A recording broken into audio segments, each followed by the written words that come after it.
What's up everyone? Alex here. I consider myself to be very well versed in the goings-on in the video game industry. From writing about them on websites, working in the trenches at retail, to even working in production as QA, I feel that while I'm not always playing every single video game released, that I thought that I had an extensive knowledge of every single video game series and franchise of note.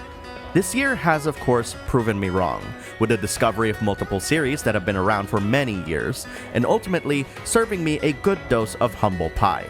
Now, before this video, I have never even heard of Gust, Atelier's developer, until I heard about the Atelier series earlier this year.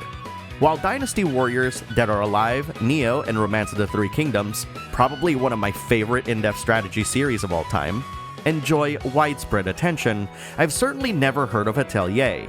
This is surprising to me, given that I consider myself in tune with JRPGs and generally whatever comes out of Japan.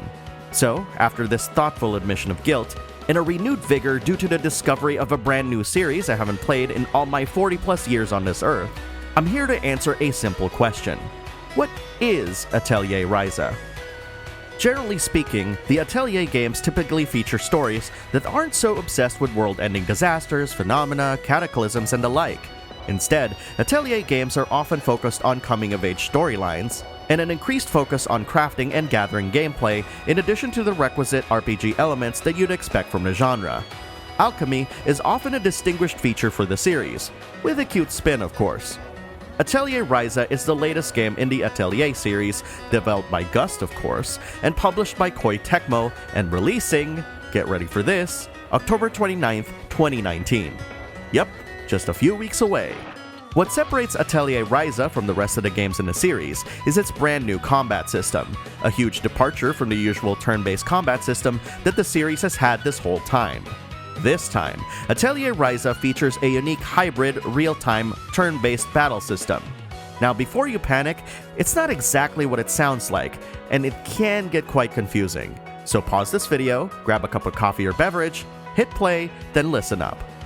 As mentioned prior, Atelier Ryza's battle system features a hybrid, real-time turn-based battle system. What this means is that there's a timeline on screen that represents you, your party members, and enemies' actions queued up, as they travel down and finally reach the bottom of the timeline where the queued actions are executed.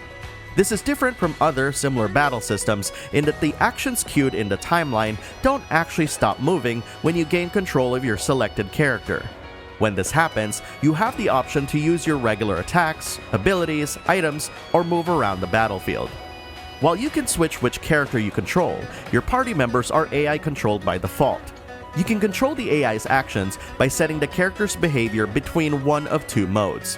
One mode tells the AI to only use that character's regular attacks, giving you the choice to tell them to use their abilities only when prompted or during manual control. The other mode tells the AI to use whatever means necessary to defeat your opponents. This is all tied together with Atelier Ryza's AP point system, which can be gained by attacking the enemies with your regular attacks. By building up your AP points, you'll have access to a wider variety of abilities during battle, and building AP points beyond the total also raises your tactical level during battle, which grants you even more abilities to use. It's quite an interesting concept to have a built-in leveling system within battles, and I'm certainly curious to see how this all comes together in the final game. My only concern is that, given the hectic nature of a real-time battle engine, that I'm hoping that the game isn't too unwieldy for folks like me who want to take the time to ensure that I'm making the best choices in the heat of combat. One common concern in JRPGs is that utilizing items means that once you've used said item, it's gone for good, until you either craft replacements or buy more. Atelier Ryza introduces a brand new concept called Core Charges, which allows for item usage during battle. Instead of consuming the item you selected, you consume a core charge instead, which means saying goodbye to those clutch moments when you have to use that one OP item, as you'll be able to use them next time. Or perhaps even within the same battle in fact, as core charges can also be earned through combat, much like AP and tactical levels.